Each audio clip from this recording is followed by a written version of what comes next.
Hi everyone, I am राजन चौधरी। फिर से हाजिर हुआ हूँ आपके लिए एक नया वीडियो लेकर के। आज बात करेंगे अपने प्रोडक्ट की मार्केटिंग कैसे करें।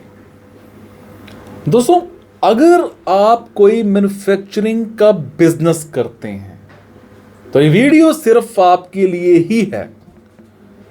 कोई भी बिजनेस, चाहे वो छोटा हो या बड़ा हो, उसके प्रोडक्ट की सेल पर ही वो कामयाब हो पाता है, क्योंकि प्रोडक्ट की मार्केटिंग बिजनेस का बेहद अहम हिस्सा होता है।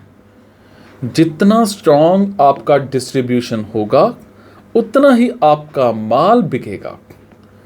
कुछ लोगों का मानना होता है कि माल की क्वालिटी बेहतर होने से बिजनेस अपने आप सक्सेस हो जाता है। यहां तक कि यह सच भी है, लेकिन आज सिर्फ क्वालिटी बेहतर होने से बिजनेस को सक्सेस कर पाना बहुत मुश्किल होता है।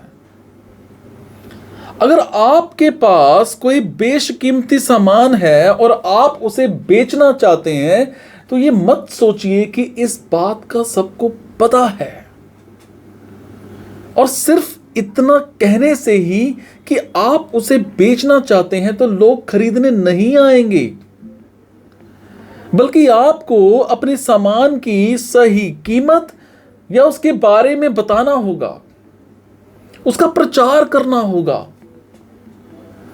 तब आपके पास ग्राहक आएंगे। आज मैं उन्हीं सब बातों को आपके साथ शेयर करने जा रहा हूं, जिससे आप अपने बिजनेस को और ज्यादा सक्सेसफुल बना सकते हैं। किसी भी प्रोडक्ट को बेचने से पहले मार्केट का जायजा लेना बहुत जरूरी होता है कि मार्केट में क्या बिकता है, कैसे बिकता है, किस तरीके से बिकता है। और अगर इन सभी चीजों को अच्छे से जान लिया जाए तो माल इजीली बिकता है। और यह बात हर बिजनेसमैन अच्छे से जानता है। इसके साथ कई और ऑप्शंस भी होते हैं, जैसे आप शहर के या फिर अपने एरिया में किसी नज़दीकी होलसेल की दुकान पर अपने प्रोडक्ट को आसानी से सप्लाई कर सकते हैं। हालांकि अपने प्रोडक्ट को काफ़ी लोगों तक पहुंचाने का ये आसान रास्ता है कि आप अपना प्रोडक्ट होलसेल मार्केट में ही दें, लेकिन इससे आपको ज़्यादा मुनाफे की उम्मीद नहीं है। आप एक तरफ होलसेलर को माल बेचते हैं और दूसरी तरफ डायरेक्ट ग्राहक को माल बेचते हैं, तो सबसे ज्यादा मुनाफा डायरेक्ट बेचने में ही होता है, क्योंकि होलसेलर को माल देने के बाद उसे उस माल को दूसरे दुकानदारों को देना होता है और फिर वो दुकानदार कस्टमर को बेचते हैं, जिससे प्रोडक्ट को बेचने वाले से ज्यादा उस दुकानदार को प्रॉफिट होता है। तो डायरेक्ट ग्राहक को बेचना पड़ता है, प्रोडक्ट को बेचना पड़ता है। आप डायरेक्टली अपना प्रोडक्ट कस्टमर को सेल कर सकते हैं, जिससे काफी प्रॉफिट हो सकता है। आप अपनी खुद एक शॉप खोल सकते हैं एंड शॉप के अलावा माल की सप्लाई भी कर सकते हैं। आप अपने प्रोडक्ट की मार्केटिंग के लिए एक सेल्समैन रख सकते हैं, या ये काम आप खुद भी कर सकते हैं। आप एडवर्टाइजिंग के थ्रू भी अपना प्रोडक्ट बेच सकते हैं। अगर आप ज्यादा मुनाफे के बारे में नहीं सोचते और सिर्फ प्रोडक्ट की बिक्री पर ज्यादा गौर करते हैं, तो आप अपने प्रोडक्ट को दूसरों में बांट सकते हैं। मतलब कुछ दुकानदारों या सेल्समैन को कमीशन पर माल की बिक्री बढ़ा सकते हैं। आजकल टीवी पर आपने कई टाइप के एडवर्टीजमेंट देखे होंगे।